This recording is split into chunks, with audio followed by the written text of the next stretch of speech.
Good morning, everyone. I'm Mireya Solis, Senior Fellow and Ninth Chair in Japan Studies here at Brookings.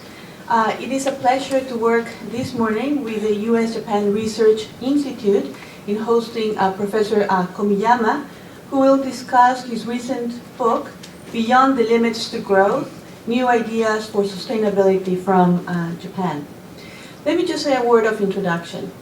I think that here in Washington, we have been discussing Japan's economy and its future potential in rather predictable ways. It seems that we have only one frame when we think about where Japan is at today and where it might be going, and that is a framework of Abenomics.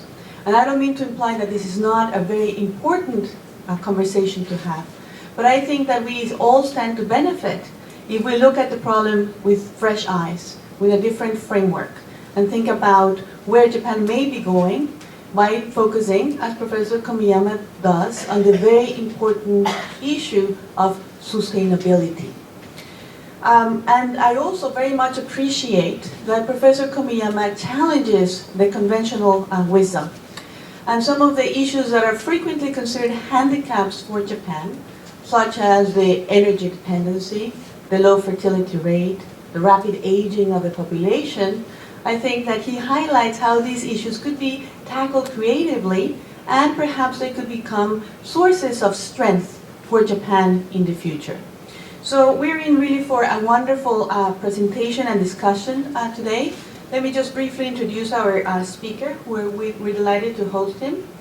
Dr. Hiroshi Komiyama is currently the chairman of the Mitsubishi Research Institute and president of the Platinum Society Network. He's also a founder and advisory board member of the U.S. Japan Research Institute and president emeritus of the University of Tokyo. Dr. Komiyama also serves as an advisor to the Japanese government on subjects such as education and aging. So please join me in welcoming Professor Komiyama to the podium.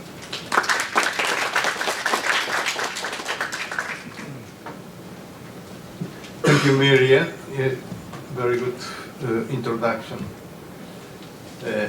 Because I can't speak English quick, I will directly go into the details now.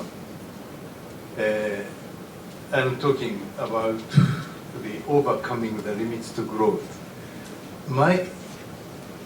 I believe we are living in a very large turning point of the history of human being. That is what I would like to share with you first.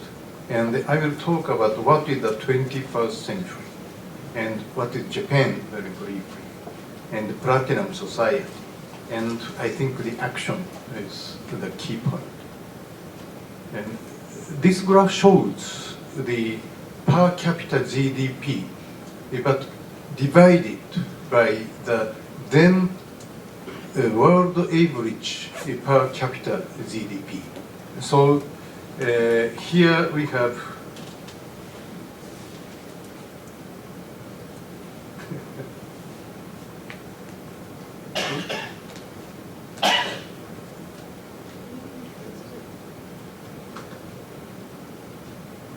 okay.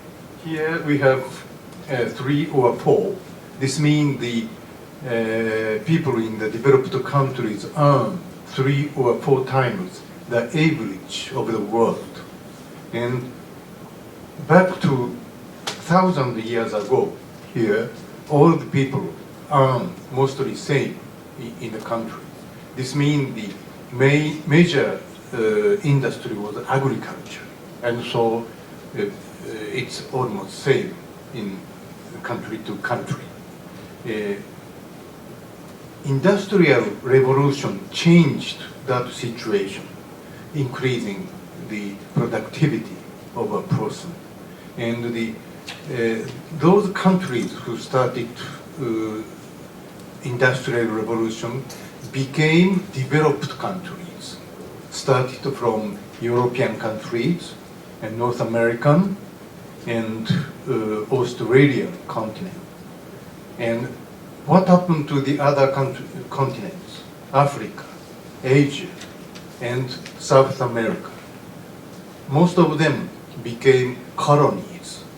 That was the one of the side of human history. But now, look at these decade, the most recent decade, the sharply declining. Of course, the GDP per capita of developed countries hasn't decreased yet. It's still increasing 1% or a very few percent. But the world average increased. I showed only China and India here. So now it's sharply approaching. This is the situation of today now. So this is Japan. Japan was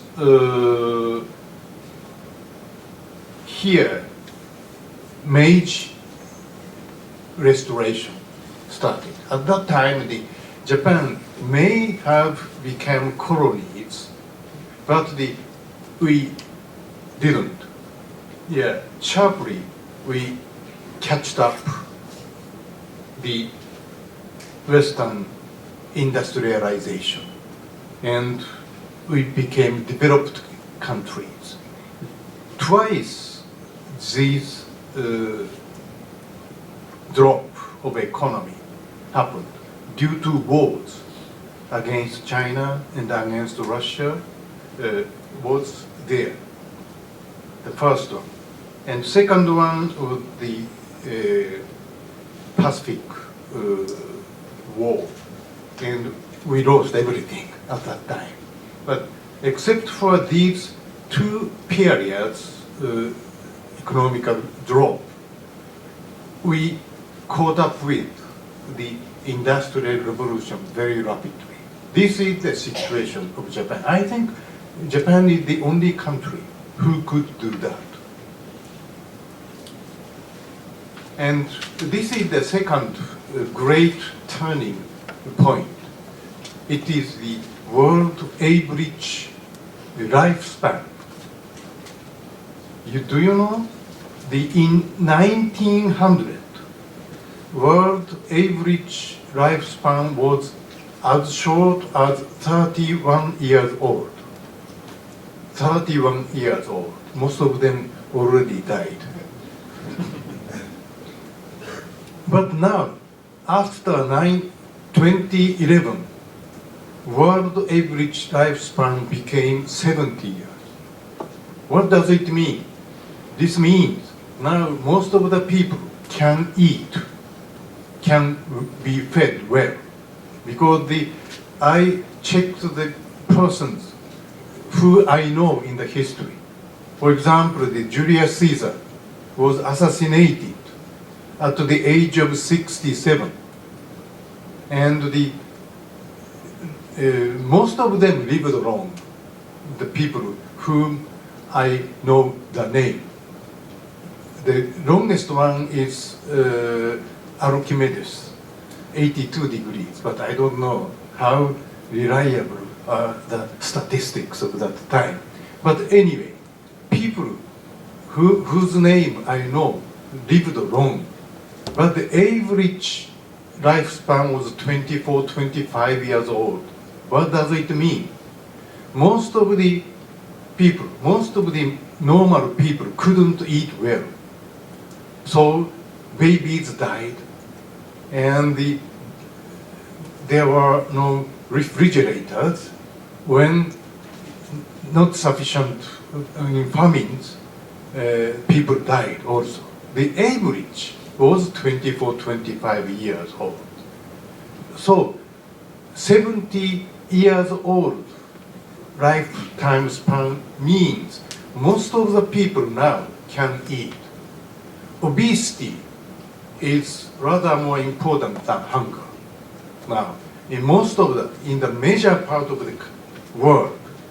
So this is the second very important turning point of our history. And the third one is saturation of artifacts, I say. this is the how many cars are possessed by one person, because this number, 58 million in Japan, is the car running now. I divided it by the population. Then it makes 0.45.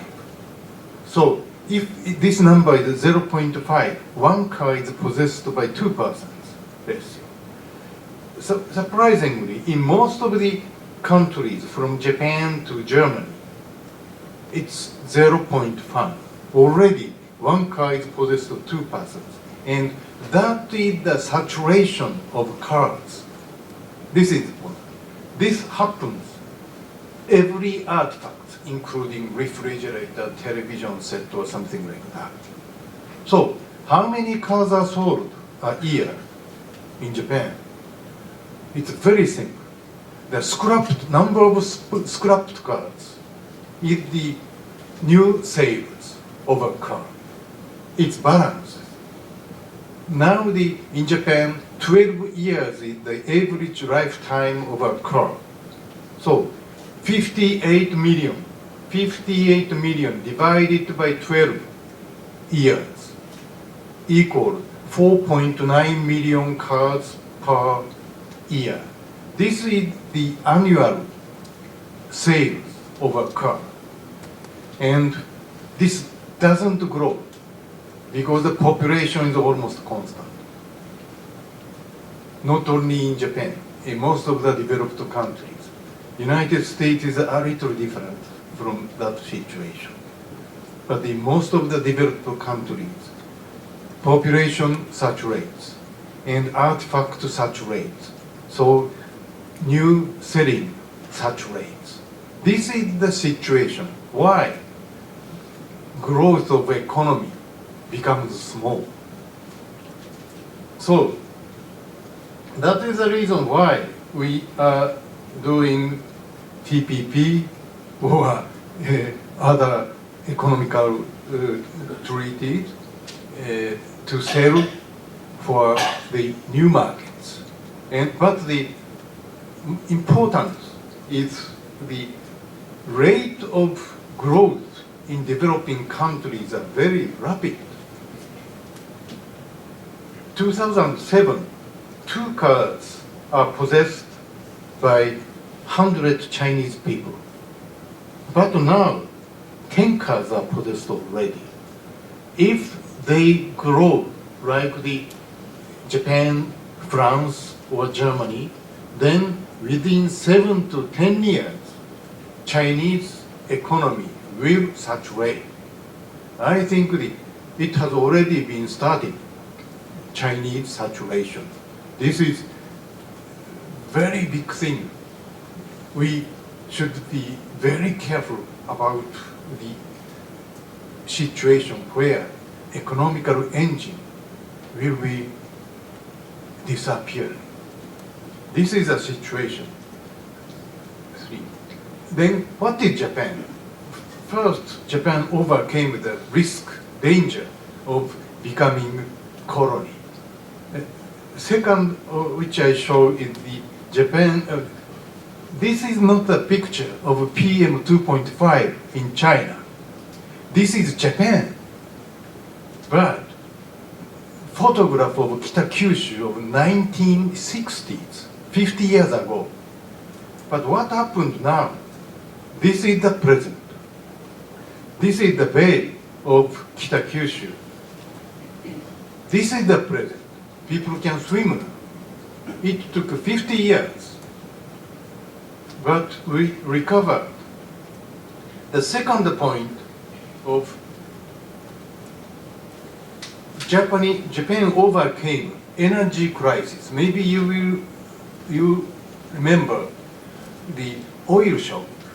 First oil shock or energy crisis happened in 1973. In 1979, second energy crisis happened. During this decade, oil price hiked 10 times, 20 times, 30 times. And all the economy in the world had a huge shock. But Japan was most vulnerable because we depended on the cheap oil to industrialize. So, but we overcame the risk by improving the energy efficiency in manufacturing side. This is the case of cement technology. This shows how much energy is consumed to produce 1 ton of cement. In Japanese industry decreased to half. I'm sorry, this is United States. At 2000, it consumes 1.7 times Japan.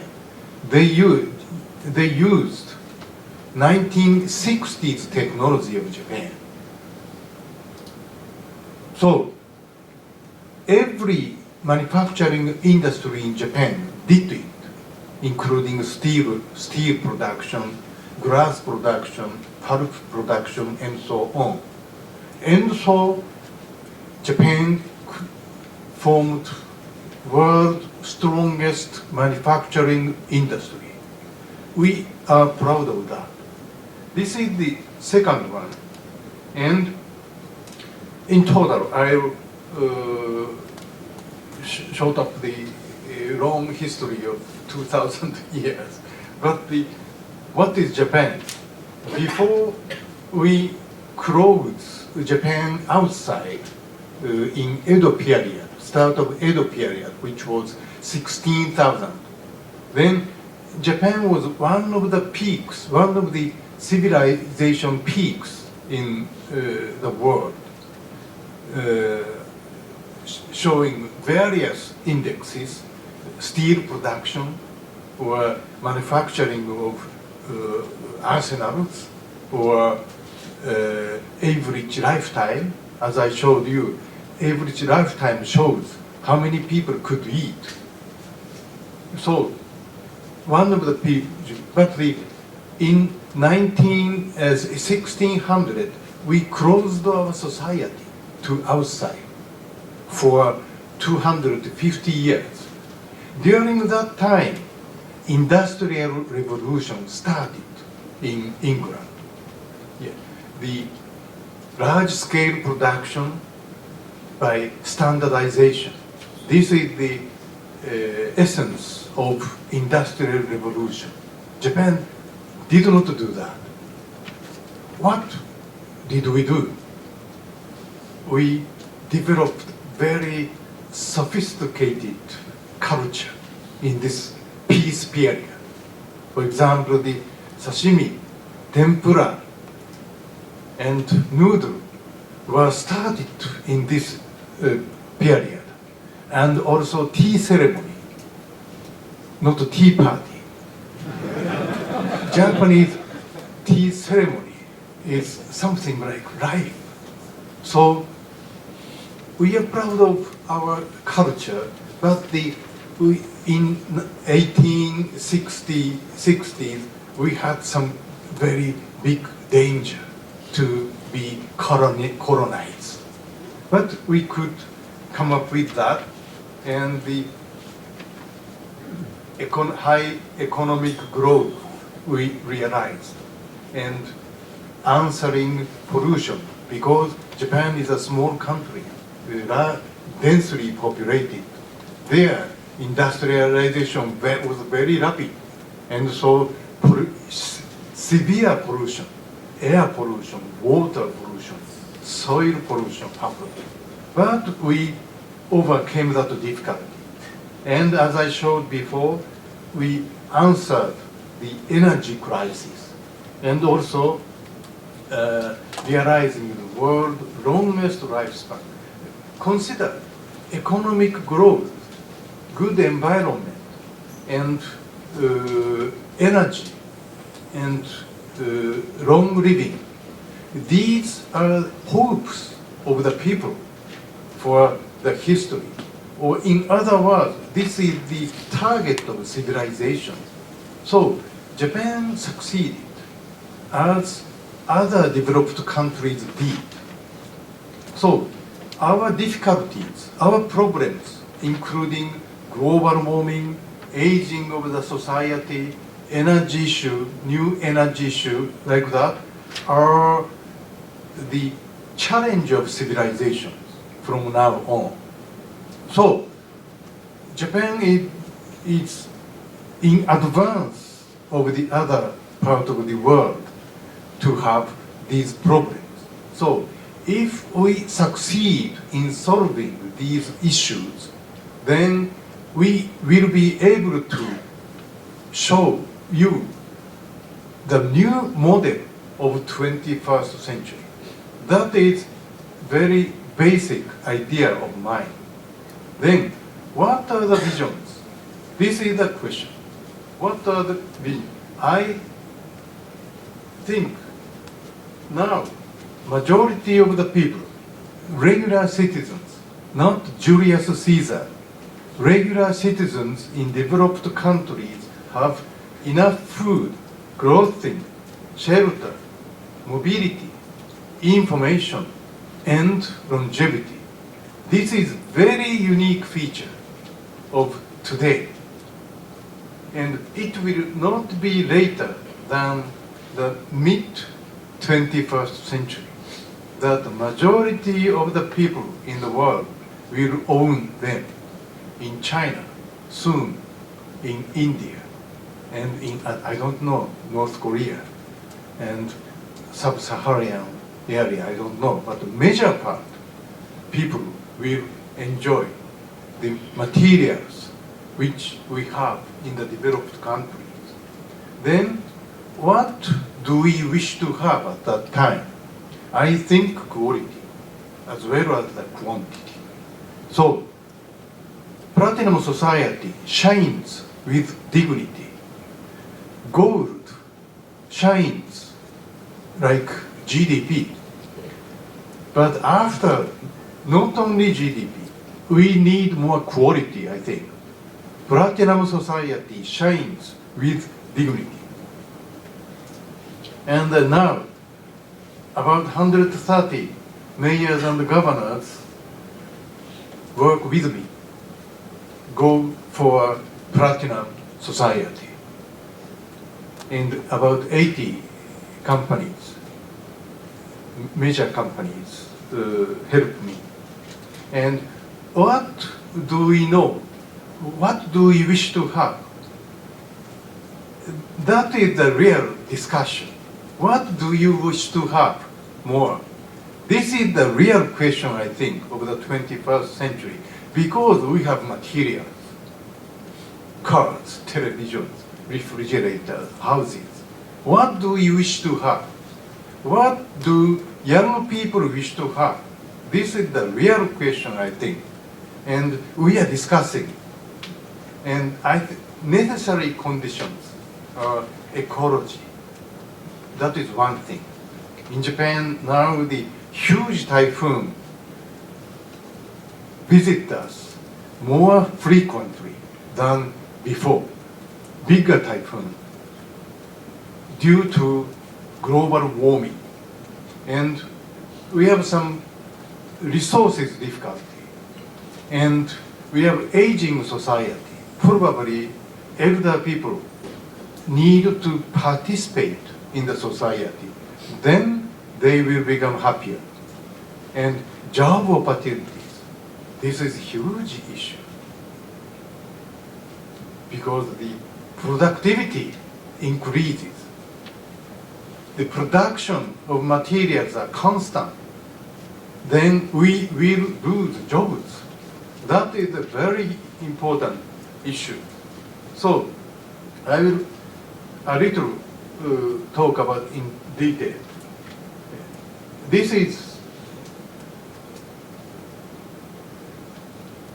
Sumida River, same river, in 1967 when I graduated from the university.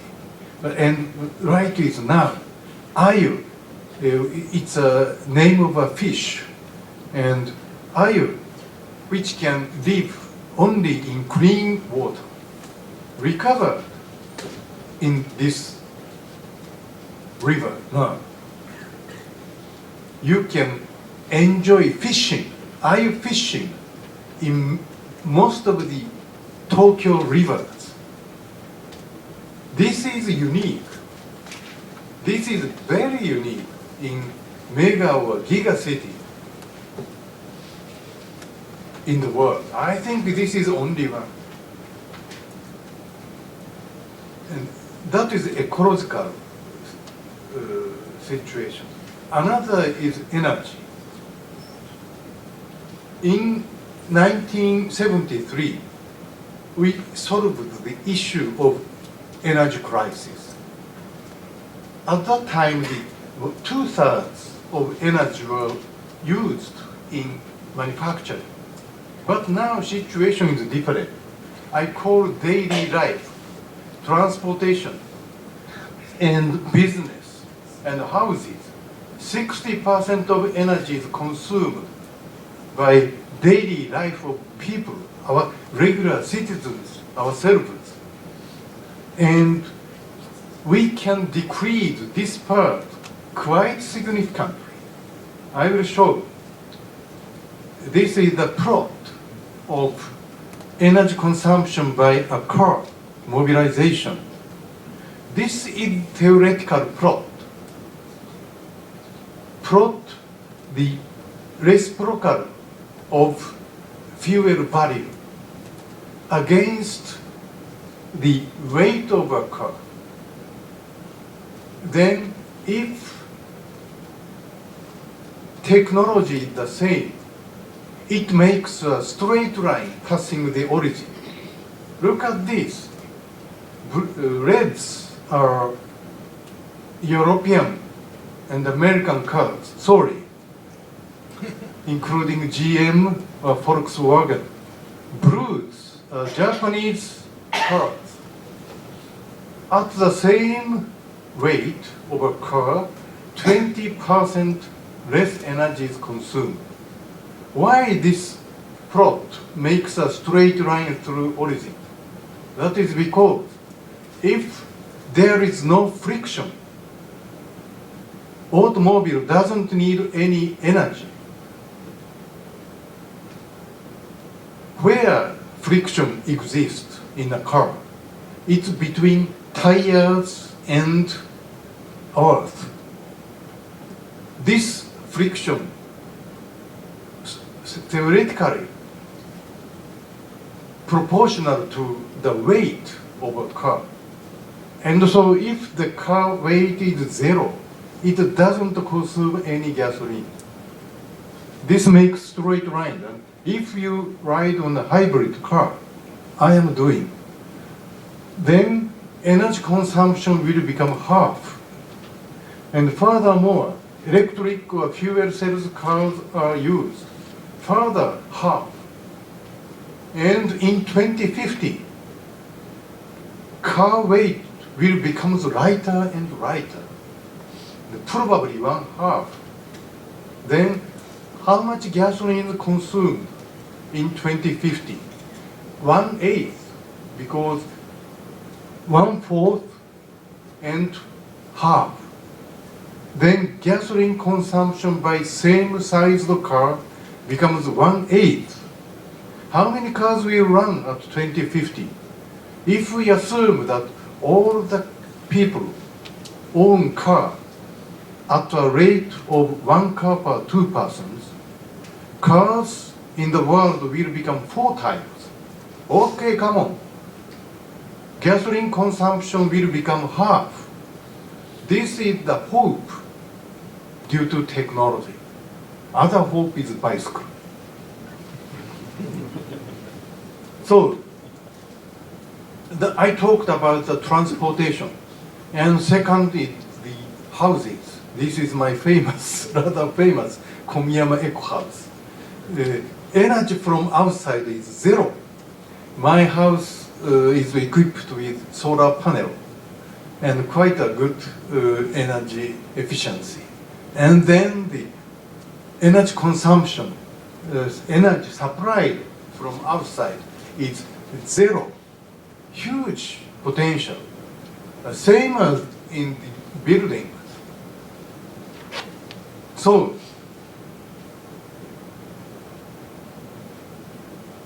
this is a question to you. Now the artifacts, including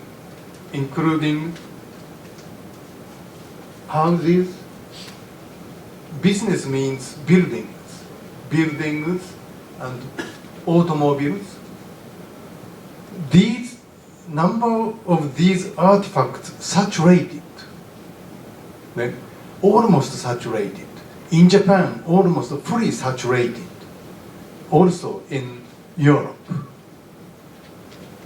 Then energy efficiency is being improved significantly.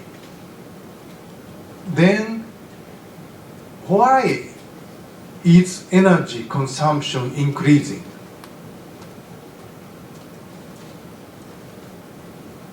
It's not increasing. It started to decrease. This is the hope. This is Japan data. The straight lines show GDP. And the red shows the energy consumption, total energy consumption. Blue line shows electricity consumption.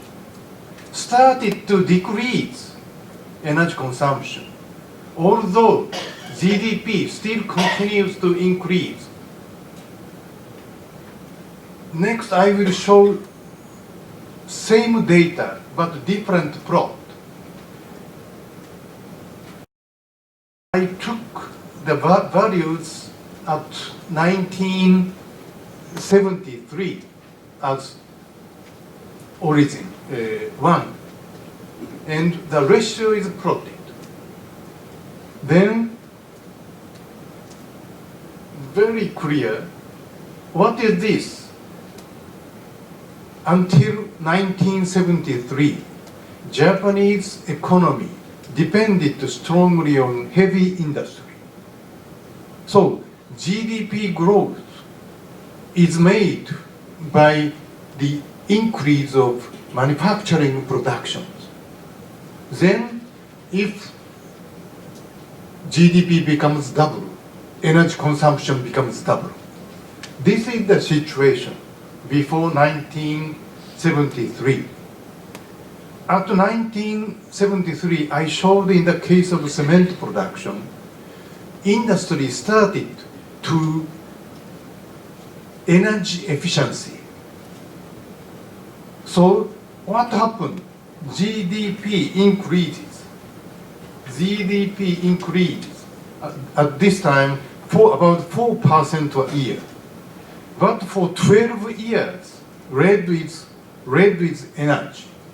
For 12 years, no increase in energy happened. So GDP became 2 trillion US dollars to 3.5 trillion without no energy increase. Very important. GDP increase doesn't necessarily be accompanied with energy increase, but the industry and efficiency improvement is this one. But the blue line, electricity increases together with the GDP. Why? This is service businesses. It consumes energy in buildings. So it increases, but not so much as in this period of industry, because the one GDP energy consumption is 1/3 in service industry. compared to the manufacturing industry. And finally, it started saturation of artifacts and energy efficiency improvement. Clearly, we can increase GDP without increasing energy consumption. This is the hope of developed countries, because we are going to services, services, services. This is China, I will solve. Still, GDP and total energy and electricity increases simultaneously. This means still heavy industry related, and their efforts to increase energy efficiency is not enough at all. China can decrease the energy efficiency, right? This industry and efficiency period already. They should do. The growth, economic growth is their right. But the efficiency is duty for the humankind, I believe. This is United States. United States is a strange country. It's a sum of developed country and developing world. And so it's very difficult to understand. But anyway, energy consumption started to decrease, similar to Japan. This is the hope, I think.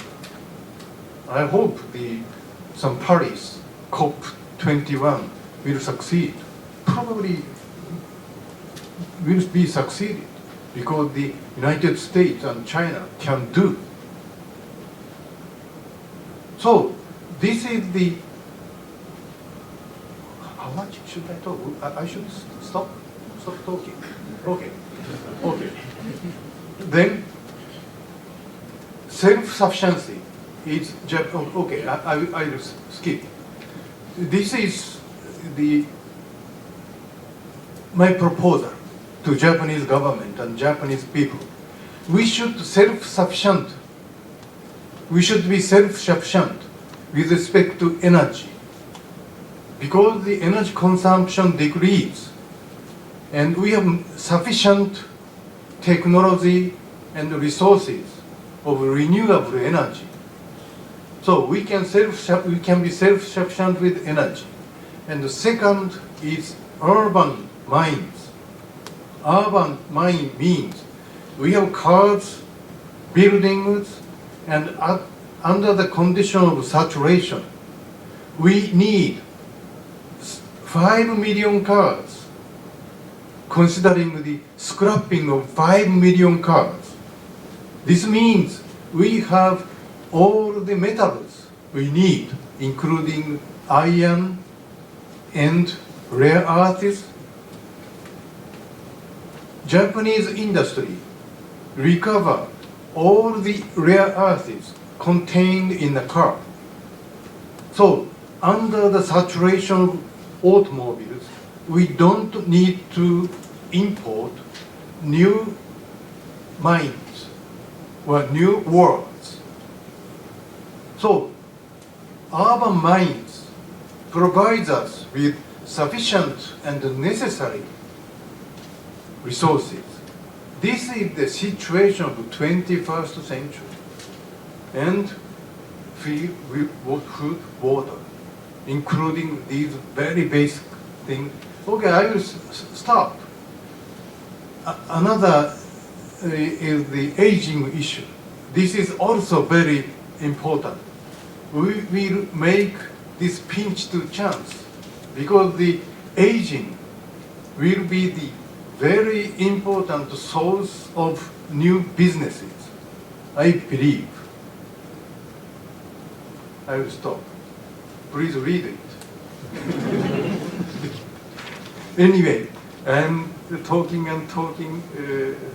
but we need actions to change our world. That is my final remark. Thank you very much for attention. Okay.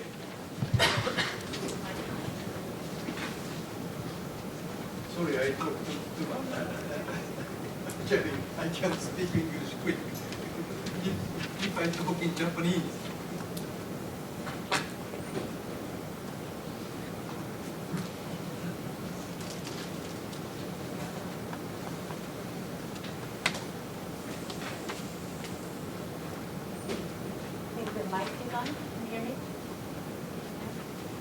Well, thank you so much, Professor Komiyama. That was really a fantastic presentation, and you covered so many different topics and with such a broad and insightful perspective.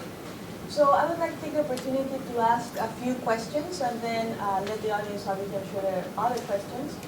And I want to start with the very famous Komiyama Eco House. And if you can tell us a little bit about, first of all, how comfortable is it living in this house? And second, and I think more importantly, I understand this is a model house. But in your mind, what would it take for this to disseminate so that it could actually become a standard in Japan? What investments, what kind of policy would be necessary so that these new communities would develop these new self-sufficient houses? Okay. I'm very comfortable in my house. Yeah, it's probably some special situation of the Japanese houses. Of course, 100 years ago, we didn't have any refrigerator. So Japanese summer is very hot. And so Japanese houses have equipped with thick roof and very good ventilation from outside. So when we have some heating, air conditioning, it was very inefficient. And so we should have, your country, you are Mexico, the Western Germany or here, Washington, D.C., is very cold in winter. So you need to have very thick wall to avoid the, so very different. So in Japan, better insulation and good ventilation makes healthier, makes people healthier. We have data to move to a like Komiyama Eco House. Now the Japanese house makers provide us with such type. Most of them are such type. And the people's health is significantly be improved. This is the data. And so I'm very comfortable. Wonderful to know. And then I wanted to move on and ask you a little bit about the demographic challenges. I know that most of the presentation was about energy issues and the remarkable track record that Japan has in overcoming many energy issues and pollution and so forth. And then at the end of your presentation, you were getting into the question of the aging society. And I know that in your book, you spent a lot of time talking about how to create a dynamic aging society.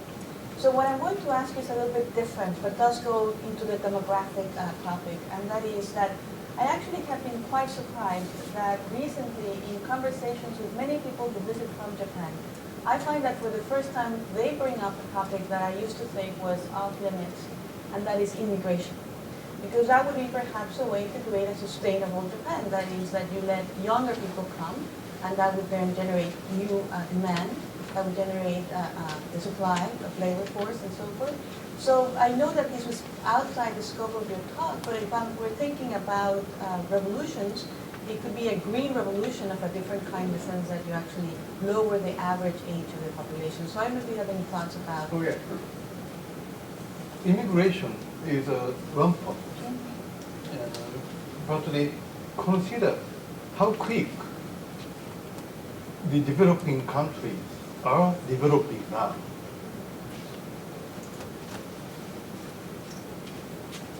China is one-child policy.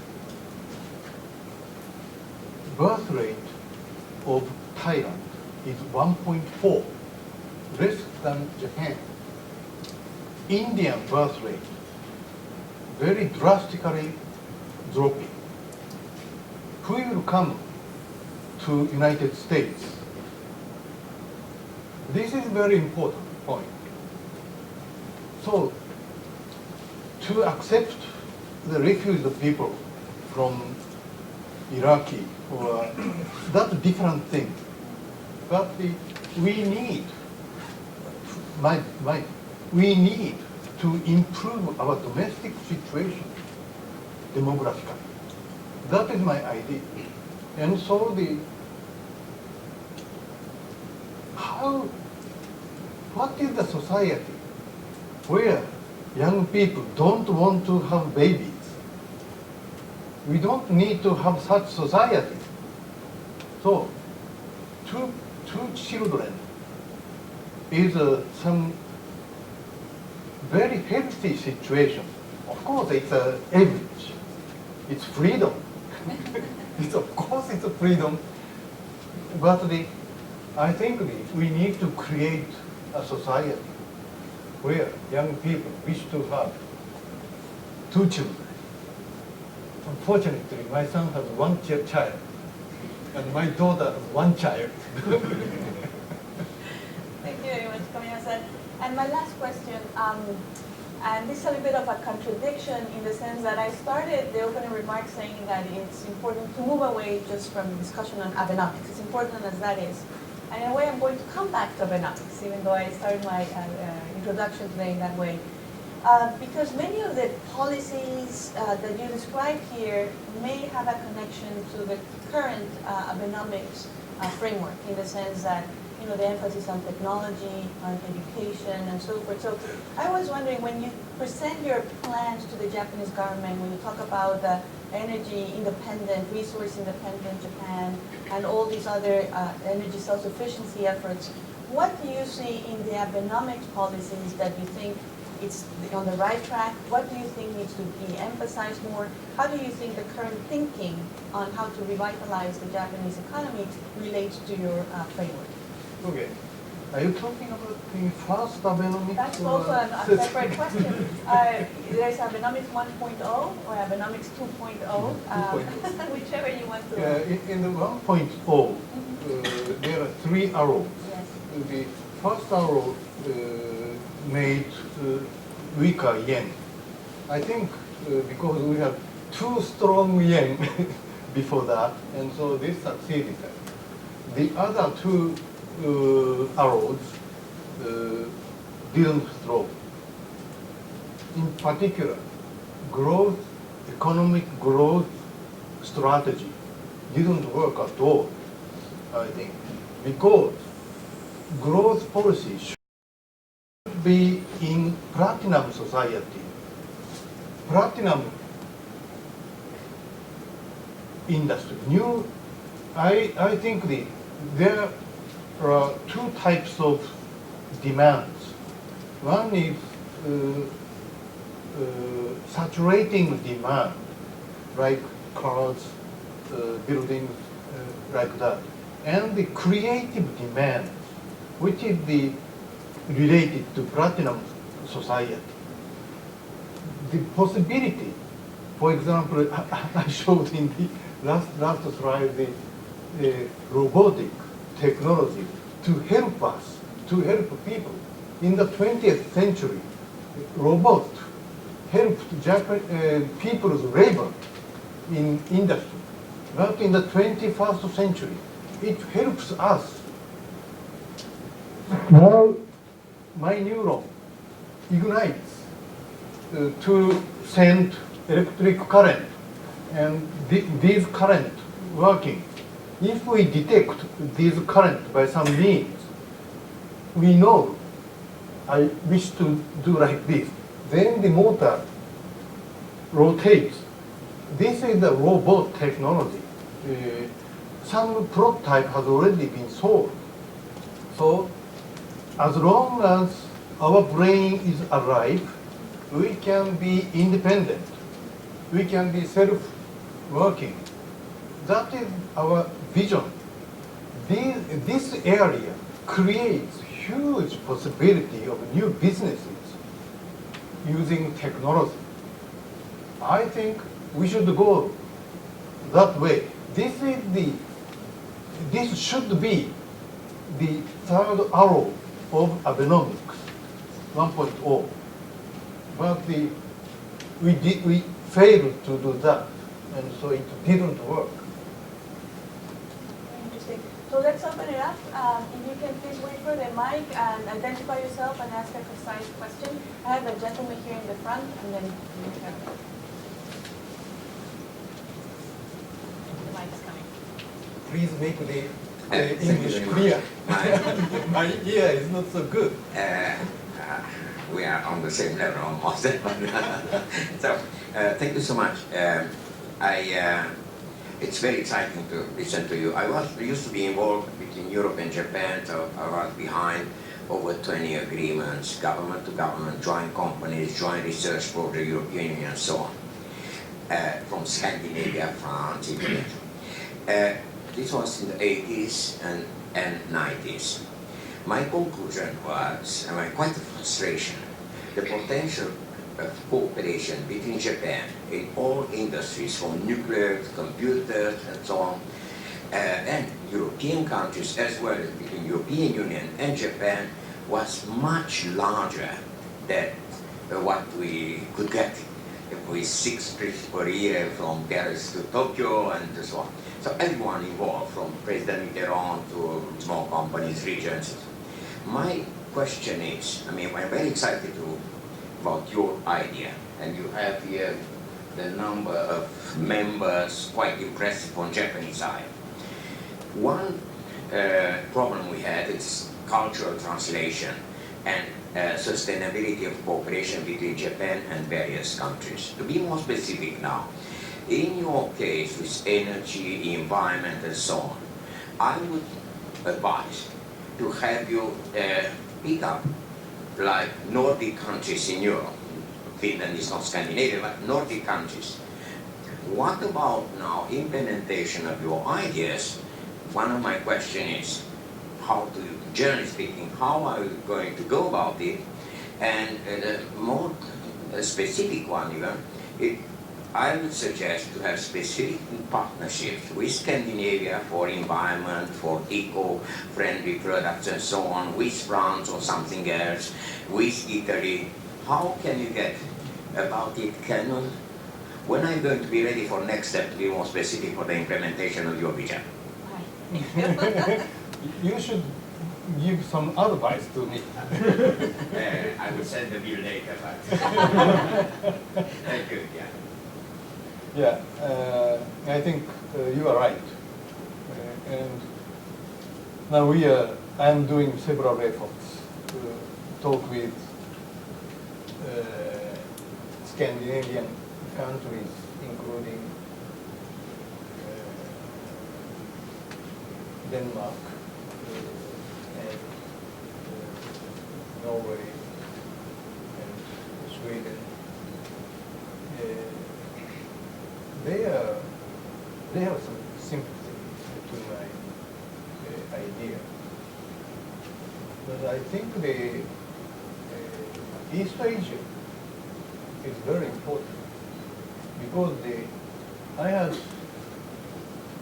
I'm a chemical engineer originally, and I have many friends in China, and we agreed before that kind of pollution happened. The cheapest way to avoid it, they could do that. That was much cheaper.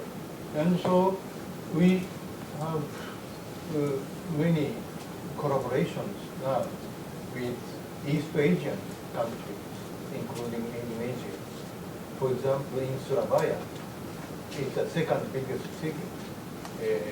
They introduced Japanese recycling system of garbage. And such kind of various things are NPO based or NGO based communications studies. but not quick as I wish. Very honest. Thank you. Thank you. So in the back, the gentleman with it.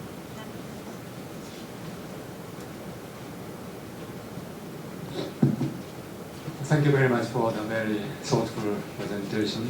And, my name is Atsushi Yamakoshi. I'm from Keidan, USA. My question, I have two related questions. One is very fundamental.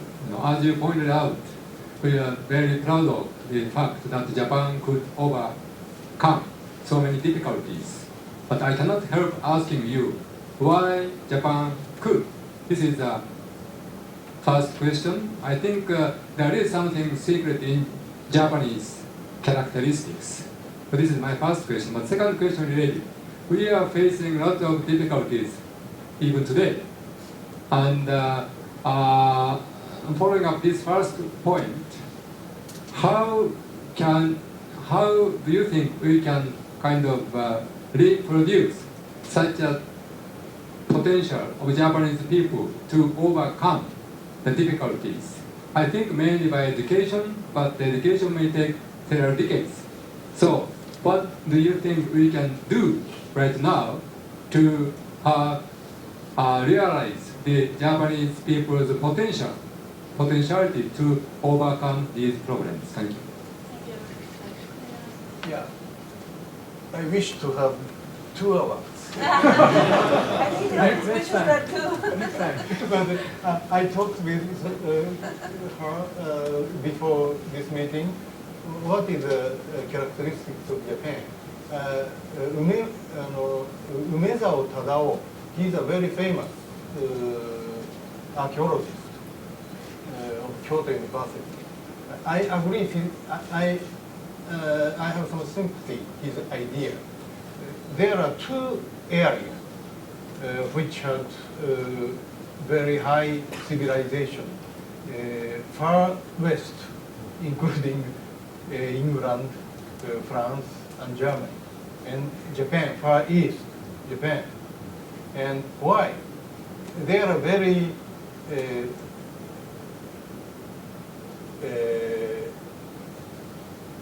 difficult people in the middle, like Genghis Khan or Ottoman Turkey or such kind. They invaded all around it. Even China was invaded and controlled, and the civilization was crushed from the scratch to the scratch. But the only 2 parts, only these 2 parts were not invaded. So some continuously, spontaneously civilization developed. That is not my idea, but the Umesao, big Umesawa's, I agree with it. And another point, and something with some part question, answer to your second question. In Japan, we had 650 years era of peace, from 800 to 1200 and 1600 to 1850 years. In these 650 years, we didn't have any war domestically and internationally. So Japan is a very peaceful country. We love peace.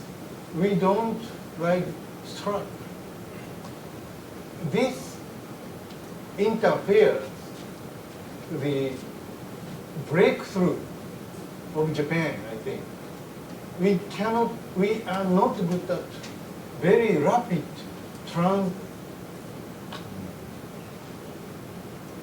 very rapid change, which the strange people in the West Coast can do. In California, not New England, but California is a very singular point of the human history, and they can change at once. Japan is very different. How we can overcome these difficulties in globalization and rapid change? This is a very quick answer. Okay, so now I'm going to take questions two at a time because we're running out of time. So I'm going to go to the back first, those two people here. And if you can be very concise so that everybody has a chance to pose a question. Hello, sir. My name is Shota Sato from Tokyo Broadcasting System. Thank you for your great presentation. My question was on energy. You were talking about efficiency, and do you think Japan should still stick to the nuclear power plant after the Fukushima incident? If so, why? And if not, how gradual do you think we can substitute it by any other resource? Thank you. Okay, thank you very much. Thank you for inspirational presentation. I'm Jung Min from Science John Hopkins University. I'd like to ask a very quick question. I'd love to ask your own views on the resource self-sufficiency, compatibility between that vision and the global tsunami of global commercialism. That's what I'd like to actually ask. Tsunami issue? I mean, global commercialism. It's a kind of tsunami. It's an unstoppable trend all over the world. But how would you elaborate your own view again about the compatibility between the self-sufficiency? Compatibility of what? Of your vision again on the resource more self-sufficient society with the global commercialism. For example, TPP too. The share gas might be one of the main actually trade. First nuclear issue. If we can use existing nuclear reactors, it's much more easier. But Fukushima happened. This is the fact. Even Germany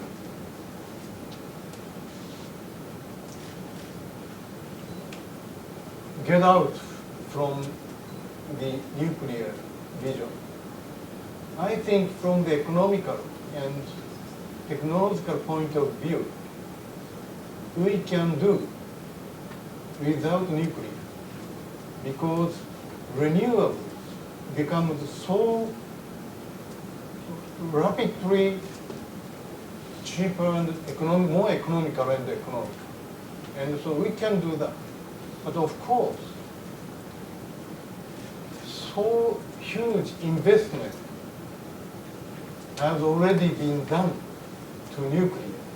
So not using them is a heavy difficulty to Japan.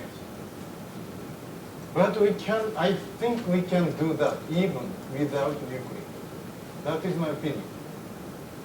And the compatibility, I don't understand the question, sorry. I think she was just referring that Japan seems to be going direction, or you're suggesting Japan becomes energy independent in a world economy where it seems that the consumption of resources is increasing, not decreasing. So where there is a gap. But for example, already iron ore prices dropped hugely. Why?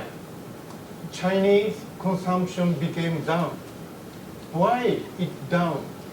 I think it's very basic background in the saturation. For example, I will show the case of cemento. I am following cemento deposition in the country. In China, per capita deposition of cemento is now 18 tons per capita. In United States, it's 16 tons per capita. The per capita deposition of cemento is already bigger in China.